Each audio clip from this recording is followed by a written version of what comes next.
दोस्तों, अयोध्या में प्रकट हुए साक्षात लव और कुश।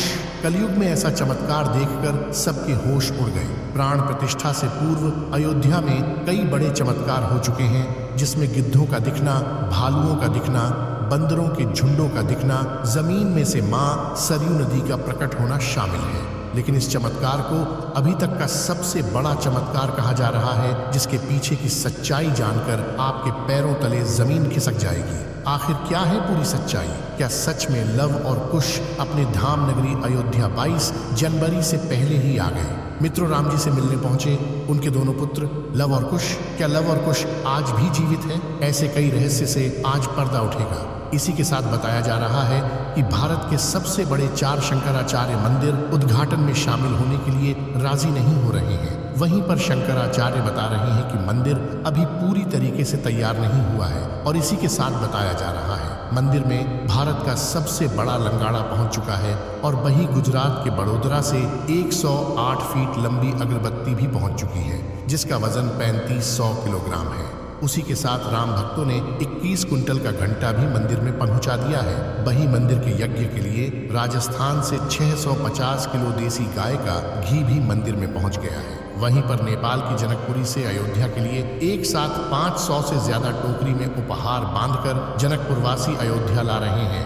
वही आपने देखा होगा, राम भक्त अपने प्रभु श्री राम के लिए कोई सोने का तीर कमान भेज रहा है, तो कोई खड़ाऊ, तो कोई वस्त्र भेज रहे हैं। आज की इसी वीडियो में शुरुआत करने से पहले अगर आप एक सच्चे सनातनी हिंदू हैं और राम मंदिर बनने से बेहद खुश है, तो इस वीडियो को लाइक करें और कमेंट बॉक्स में जय श्री राम जरूर लिखें। अयोध्या में राम मंदिर की प्राण प्रतिष्ठा की तैयारी जोर शोर से चल रही है। 22 जनवरी 2024 को रामलला को गर्भगृह में स्थापित किया जाएगा। हर राम भक्त को इस दिन का लंबे समय से इंतजार था। अयोध्या में 22 जनवरी से लेकर 25 मार्च तक कई खास कार्यक्रमों का आयोजन किया जाएगा। इस बीच मंदिर के गर्भगृह के निर्माण का काम 24 घंटे चल रहा है। 22 जनवरी को राम मंदिर में रामलला की प्राण प्रतिष्ठा होने वाली है। किसी भी मंदिर में की जाने वाली भगवान की मूर्ति की प्राण प्रतिष्ठा का बहुत महत्व होता है। मूर्ति की प्राण प्रतिष्ठा के बिना भगवान का पूजन अधूरा माना जाता। हमारे यहाँ है। आगे वीडियो में बताते हैं कि प्राण प्रतिष्ठा क्या होती है और जानेंगे लव कुश कैसे राम मंदिर में प्रकट हुए। सनातन धर्म में किसी भी मूर्ति की प्राण प्रतिष्ठा बहुत महत्वपूर्ण मानी जाती है। प्राण प्रतिष्ठा मूर्ति स्थापना के समय किया जाता है। किसी भी मूर्ति की स्थापना के समय उस प्रतिमा रूप को जीवित करने की विधि प्राण प्रतिष्ठा कहलाती है। प्राण शब्द का अर्थ जीवन शक्ति और प्रतिष्ठा का अर्थ स्थापना होता है। ऐसे में प्राण प्रतिष्ठा का अर्थ जीवन शक्ति की स्थापना करना या देवता को जीवन में लाना होता है। बिना प्राण प्रतिष्ठा के कोई भी मूर्ति पूजा के योग्य नहीं मानी जाती है। मान्यता है कि प्राण प्रतिष्ठा के जरिए मूर्ति में जीवन शक्ति का संचार होता है और वह मूर्ति देवता के रूप में बदल जाती है। अर्थात अब साक्षात प्रभु श्री राम अयोध्या राम मंदिर में निवास करने वाले हैं। और जब स्वयं प्रभु एक बार पुनः अयोध्या आ रहे हैं, तो उनके प्रिय बेटे व पुत्र लव कुश कैसे पीछे रह सकते हैं? क्योंकि जब प्रभु श्री राम जी ने जल समाधि के लिए गए, तब उन्होंने लव कुश को अयोध्या का राज्यपाठ सौंप दिया था। वही बताया जा रहा है कि रावण का वध विभीषण ने ही करवाया था। राम जी ने वध करके लंका पर विजय पाई थी और पुष्पक विमान के जरिए जब वह फिर से अयोध्या लौटे थे, तब प्रभु श्री राम के साथ विभीषण जी भी अयोध्या आए थे और कई दिनों तक अयोध्या में ही रुके थे। इसके बाद उन्होंने लंका का राज सिंहासन संभाला और लंका के राजा बन गए। यानी प्रभु श्री राम की भक्ति उनके लिए बहुत भाग्यशाली साबित हुई है, क्योंकि जो राम की शरण में आ जाता है उसका उद्धार निश्चित है। लेकिन क्या विभीषण आज भी जिंदा है? इसका जवाब आपको आगे की वीडियो देखकर पता चलेगा। हिंदू धर्म की पौराणिक कथाओं के अनुसार माना जाता है कि 8 महान विभूतियां आज भी सशरीर जीवित हैं, जिनमें से कुछ रामायण काल के हैं, तो कुछ महाभारत काल के, तथा कुछ विभूतियां उससे भी पहले के काल से आज तक जीवित हैं। पौराणिक मान्यता के अनुसार विभीषण, अश्वत्थामा, बलि, वेदव्यास, हनुमान जी, कृपाचार्य, भगवान परशुराम और मार्कंडेय ऋषि चिरंजीवियों में शामिल हैं। चिरंजीवी का अर्थ होता है जो सृष्टि के अंत तक जीवित रहे और जिसकी उम्र भी न बढ़े। और विभीषण भी इन्हीं चिरंजीवियों में से एक है, जो आज भी इस धरती पर मौजूद है और अनंत काल तक जीवित रहेंगे। लेकिन यह वरदान आखिर उन्हें किसने दिया, यह बड़ा जानने का विषय है। भगवान राम के अनन्य भक्त विभीषण बाल्यकाल से ही धर्मपरायण रहे। वह अपने बड़े भाई रावण के धर्म विरुद्ध कार्यों का विरोध भी करते थे। उन्होंने लंका युद्ध में भी धर्म का पालन करते हुए भगवान राम का साथ दिया। इसलिए प्रभु श्री राम ने उन्हें सृष्टि के अंत तक अजर अमर रहने का वरदान दिया। जब कलयुग का अंत होगा उस समय भगवान विष्णु एक बार फिर से अवतार लेंगे जिसका नाम कल्कि होगा। तब ये 8 चिरंजीवी भगवान कल्कि का साथ देंगे और फिर से सतयुग की स्थापना करेंगे।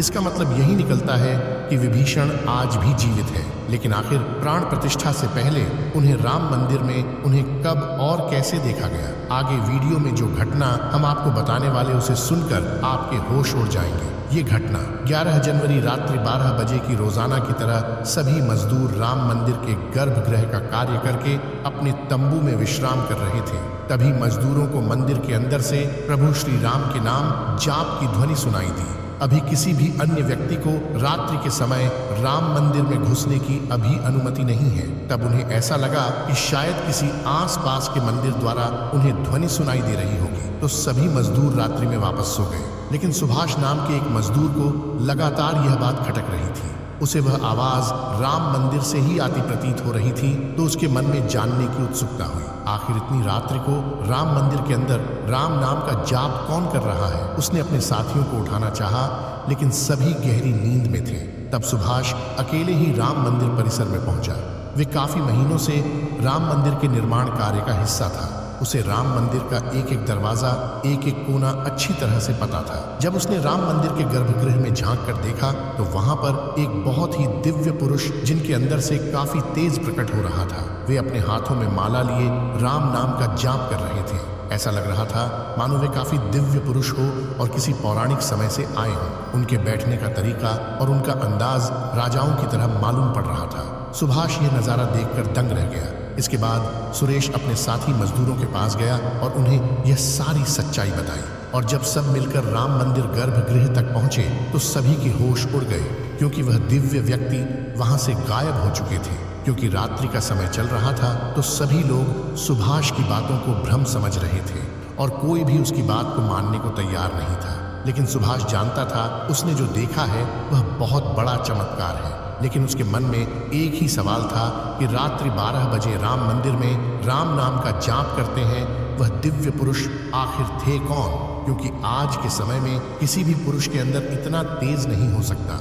उनका संबंध पौराणिक काल से ही हो सकता है। और अगर रामायण काल की बात करें तो 2 ही शख्सियत हैं जिनके होने का दावा आज भी कलयुग में कहा जाता है। पहले हैं हनुमान जी और दूसरे हैं विभीषण। तो पूरी संभावना यही है कि सुभाष ने राम मंदिर में रात्रि के समय जिस महापुरुष को देखा था वह राजा विभीषण हो सकते हैं, क्योंकि वह आज भी धरती पर जीवित है और 8 चिरंजीवियों में से एक है। ऐसे दिव्य मौके पर राम मंदिर में कई चमत्कार लगातार हो रहे हैं। जहां कहीं दिव्य शक्तियां भी राम भगवान के स्वागत के लिए अयोध्या आ पहुंची है। राम मंदिर के उद्घाटन की तैयारी अब अंतिम चरण में है। इस बीच एक ओर जहां श्री राम जन्मभूमि तीर्थ क्षेत्र ट्रस्ट लगातार तैयारी की जानकारी साझा कर रहा है, वहीं राम मंदिर के इस महायज्ञ में देश का हर राम भक्त अपनी आहुति अर्पित कर रहा है। आने वाली 22 तारीख के मौके पर कई संत महात्मा और जिन भक्तों ने राम मंदिर के लिए संघर्ष किया वो सभी अयोध्या पहुंचेंगे।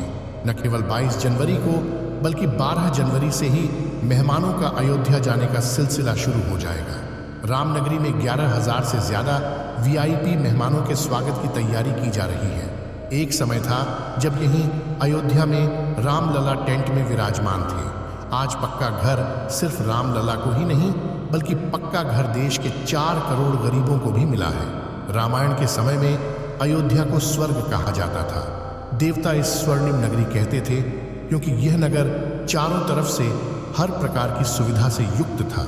लेकिन जब मुगल आक्रांताओं ने भारत पर आक्रमण किया तो पूरे अयोध्या नगर को उजाड़ कर रख दिया। मंदिर के ध्वस्त होने के बाद कई सालों तक यह भूमि वीरान रही और किसी भी हिंदू सनातनी को इस क्षेत्र में आने की अनुमति तक नहीं थी। लेकिन पुनः प्रभु श्री राम जी की कृपा हुई। यहाँ श्री राम का भव्य मंदिर बनने के बाद यहाँ आने वाले लोगों की संख्या में बहुत बड़ी वृद्धि होगी। इसे ध्यान में रखते हुए सरकार ने अयोध्या में हजारों करोड़ रुपये के विकास कार्य किया है। राम मंदिर की प्राण प्रतिष्ठा से पहले प्रधानमंत्री मोदी ने अयोध्या में अलग अलग विकास कार्यों का उद्घाटन किया और महर्षि वाल्मीकि इंटरनेशनल एयरपोर्ट अयोध्या धाम भी लोगों को तोहफे में दिया। इस एयरपोर्ट को पूरी तरह से भगवान राम से जोड़ा गया है, जिसकी दीवारों पर भी आपको श्री राम से जुड़ी सजावट देखने को मिलेगी। इस एयरपोर्ट लिए आप सभी को हर हर महादेव के अंदर घुसते ही हमेशा लगता है कि हम फिर से रामायण काल में आ गए हो। इस एयरपोर्ट के अंदर घुसते ही हमेशा लगता है हम फिर से रामायण काल में आ गए हो।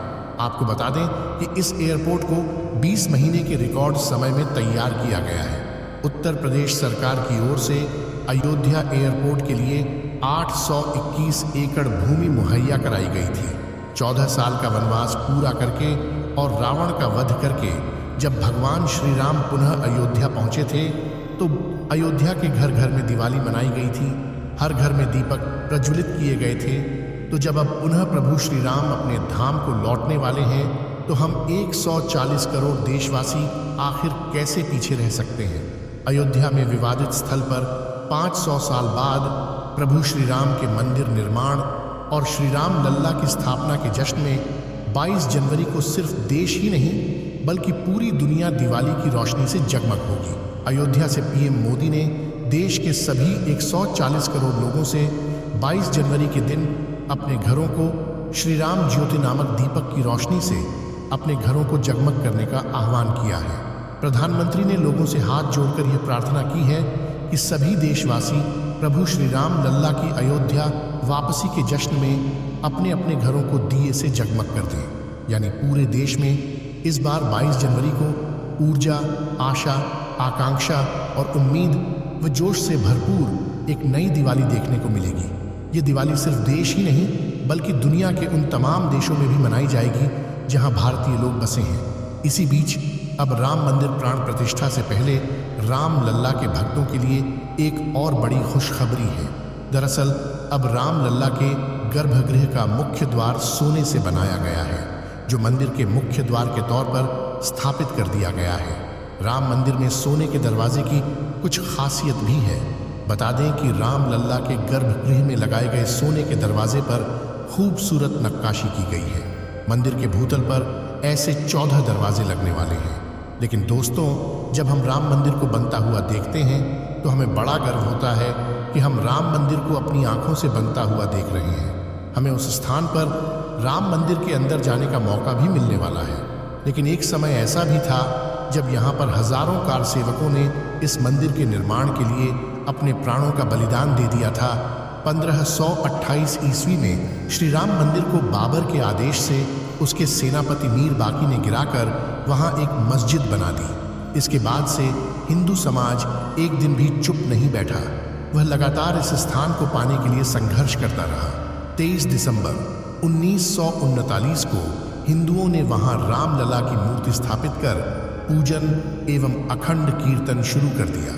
विश्व हिंदू परिषद द्वारा इस विषय को अपने हाथ में लेने से पूर्व तक 76 बार श्री राम जन्मभूमि मुक्त कराने के प्रयास किए हिंदुओं ने किए, जिसमें देश के हर भाग से हजारों नर नारियों का बलिदान हुआ, पर पूर्ण सफलता उन्हें कभी नहीं मिल पाई। 2 नवंबर 1990 को तत्कालीन मुख्यमंत्री मुलायम सिंह यादव की सरकार में कार सेवकों पर पुलिस ने बर्बरतापूर्वक गोलियां चलाई थी, जो कि सच में एक निंदनीय घटना है। उस समय अयोध्या के वासुदेव गुप्त, राजेंद्र धरकार, रमेश पांडे और कोलकाता के दोनों कोठारी बंधुओं सहित अनेक कार सेवक इसमें शहीद हो गए थे। नीचे कमेंट बॉक्स में आप इन्हें श्रद्धांजलि जरूर दें। लेकिन दोस्तों, कहते हैं जो सच होता है वो स्प्रिंग की तरह होता है, उसे जितना दबाया जाए वह उतना ही तेज गति के साथ ऊपर आता है। 9 नवंबर 2019 का दिन सुनहरे अक्षरों में दर्ज किया गया जब सुप्रीम कोर्ट की 5 जजों वाली बेंच ने ऐतिहासिक फैसला सुनाया और विवादित जमीन हिंदू पक्ष को मिली। और अब 22 जनवरी 2024 को भव्य राम मंदिर के अंदर रामलाल की प्राण प्रतिष्ठा होने वाली है। इस प्राण प्रतिष्ठा के भव्य समारोह में देश विदेश की 11,000 हस्तियों का आमंत्रण दिया गया है। लेकिन दोस्तों, कुछ राजनीतिक दलों ने राम मंदिर के इस भव्य समारोह में आने का न्योता ठुकरा दिया है। इसके संदर्भ में देशवासियों का कहना है कि दुनिया में देवता और राक्षस दोनों प्रकार के लोग रहते हैं। देवता मंदिर में प्रवेश कर सकते हैं, लेकिन राक्षस मंदिर के अंदर नहीं जाते। जो राजनीतिक दल मंदिर के प्राण प्रतिष्ठा में आने से मना कर रहे हैं, उन्हें इन्हें राक्षसों के साथ जोड़कर देखना गलत नहीं होगा। जल्द ही राम मंदिर आम जनता के लिए भी खोल दिया जाएगा। राम मंदिर की भव्यता, लोगों के मन में राम मंदिर को लेकर के उत्साह और साथ ही साथ अयोध्या शहर का विस्तार उन सभी बलिदानों की आत्मा को शांति प्रदान करेगा और देश के प्रगति में भी जरूर सहयोग करेगा।